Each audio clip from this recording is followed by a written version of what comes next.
Welcome back to my channel physiotherapy. तो आज हमारा टॉपिक है रिलायबिलिटी। तो रिलायबिलिटी क्या है? Reliability is a consistency of any test और एनी स्केल। मतलब कि अगर आपने ये स्केल ली है, या आप किसी टेस्ट ली है, तो उसकी रिलायबिलिटी मतलब कि वो स्केल कितने कंसिस्टेंटली एक आध स्कोर मेजर कर रहा है, या फिर कितना कंसिस्टेंटली वो स्कोर उसका अलग अलग लोगों पे बराबर आ रहा है, वो है कंसिस्टेंसी। यानी कि अगर मैं कोई टेस्ट ले रहा हूँ कि 2 स्टूडेंट 4-5 स्टूडेंट का, और उनका मैथ्स का स्कोर मैं देख रहा हूँ, तो एक बार 96 आया, 97 आया, तो वो हो गया उसकी रिलायबिलिटी। मतलब कि वो कंसिस्टेंटली 96 97 आ रहा है, तो वो हो गया उसका टेस्ट। तो अभी कंसिस्टेंसी रिलायबिलिटी के अपन टाइप्स देखेंगे, जो है 5।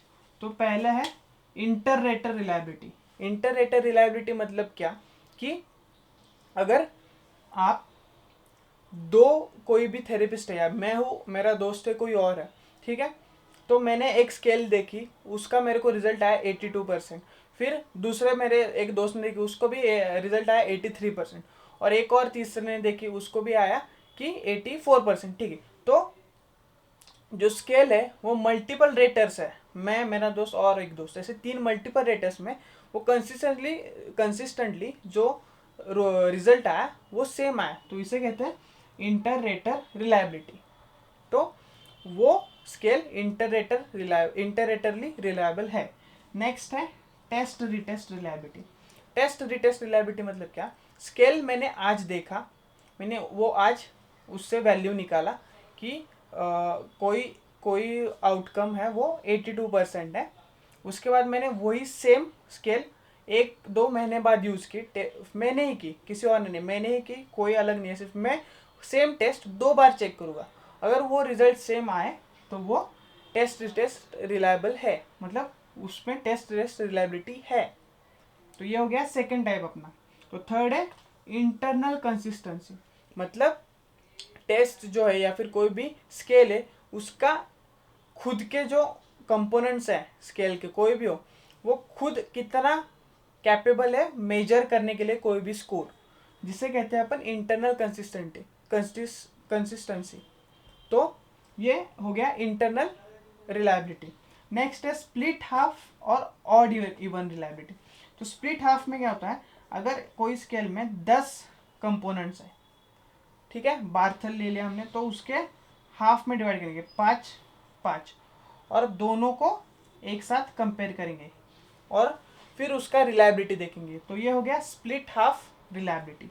नेक्स्ट है ऑड इवन, मतलब 10 है कंपोनेंट सेम स्केल, उसमें 1 3 5 7 9, ये जो 5 कंपोनेंट है, और 2 4 6 8 10, ये 5 कंपोनेंट है। ऐसे ऑड इवन में हमने डिवाइड कर लिया, और फिर ये दो जो ग्रुप बन गए उनकी रिलायबिलिटी देख ली हमने, तो इसे कहते हैं स्प्लिट हाफ।